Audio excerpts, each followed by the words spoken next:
Today's read aloud is called Waiting for the Biblioburro, and it's written by Monica Brown, and our illustrator is John Para.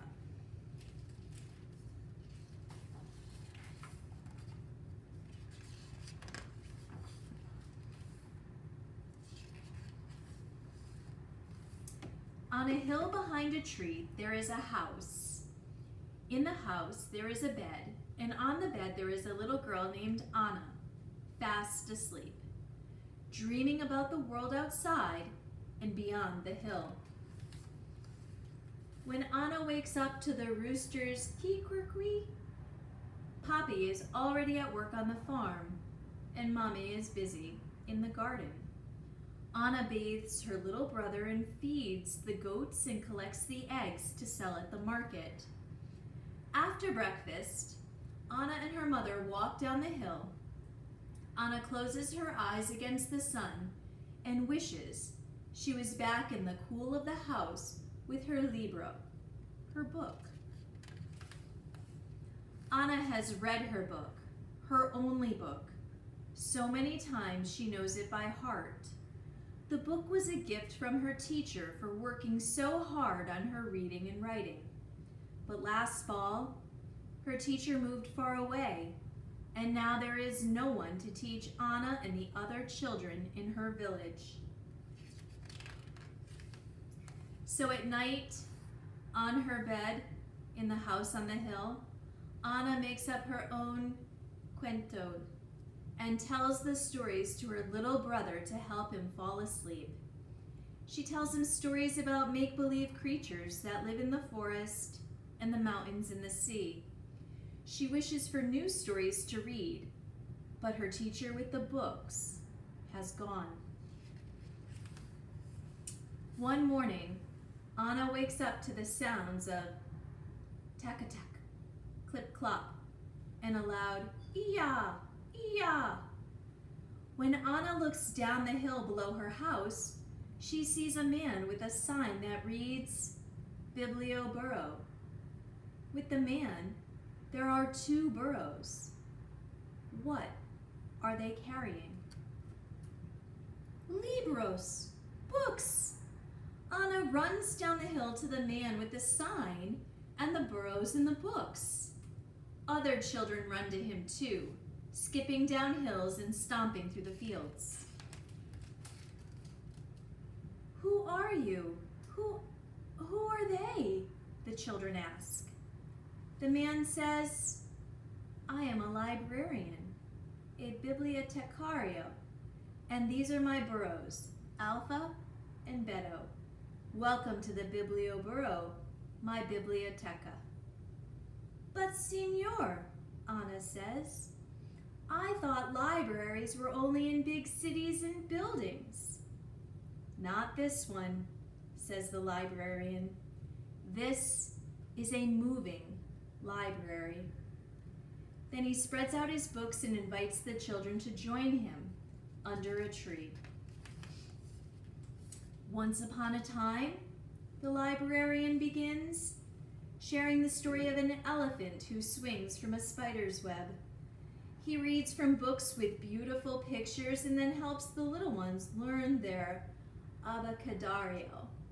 He sings A, B, C, D, E, F, G. Finally, he says, now it's your turn. Pick out books, and in a few weeks I'll be back to collect them and bring you new ones. Me too? Asks Anna. Especially you, says the librarian with a smile. So many cuentos. While Alpha and Beto stomp the sweet grass under the tree, Anna picks up book after book and finds pink dolphins and blue butterflies, castles and fairies, talking lions, and magic carpets. Someone should write a story about your burros, Anna tells the librarian, rubbing Alpha's nose and feeding more grass to Beto. Why don't you? He asks. Then he packs up the books and is off. Enjoy! He calls to the children, "I will be back." Anna runs up the hill to her house, hugging the books to her chest. She can't wait to share her books with her brother, and that night she reads until she can't keep her eyes open any longer. Each morning, Anna does her chores and reads and looks out her window. She listens for the sounds of Alpha and Beto, but weeks pass and the librarian doesn't return. "When will he come back?" she asks her mother, who smiles and says, "Go read, Anna." "When will he come back?" she asks her mother, who smiles and says, "Go draw, Anna." "When will he come back?" she asks her mother, who smiles and says, "Go write, Anna." "When will he come back?" she asks her mother, who finally says, "Go to bed, Anna." One night, Anna dreams she is flying over her country on a butterfly's back. In her dream, she crosses mountains and oceans and rivers and jungles, bringing stories everywhere she goes. Stories fly from her mouth and fingers like magic, falling into the hands of the children waiting below. When Anna wakes up, she misses Alpha and Beto in the Biblioburro's books. She remembers that the librarian told her she could write a book, and so, with paper and string and colored pencils, she does. Finally, just when Anna thinks she'll never see the Biblioburro again, she wakes up to "Ee-yaw, ee-yaw," and children yelling. She runs down the hill with her library books and a special surprise of her very own. "I wrote this Quito for you," she says. "Que bueno," the librarian says, and then he reads her story to the children under the tree.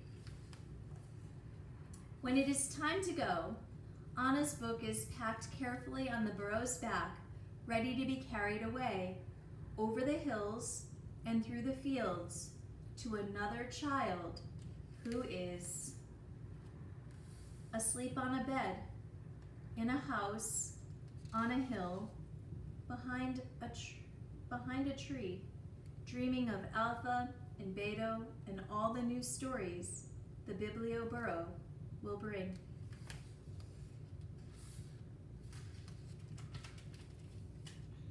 Waiting for the Biblioburro.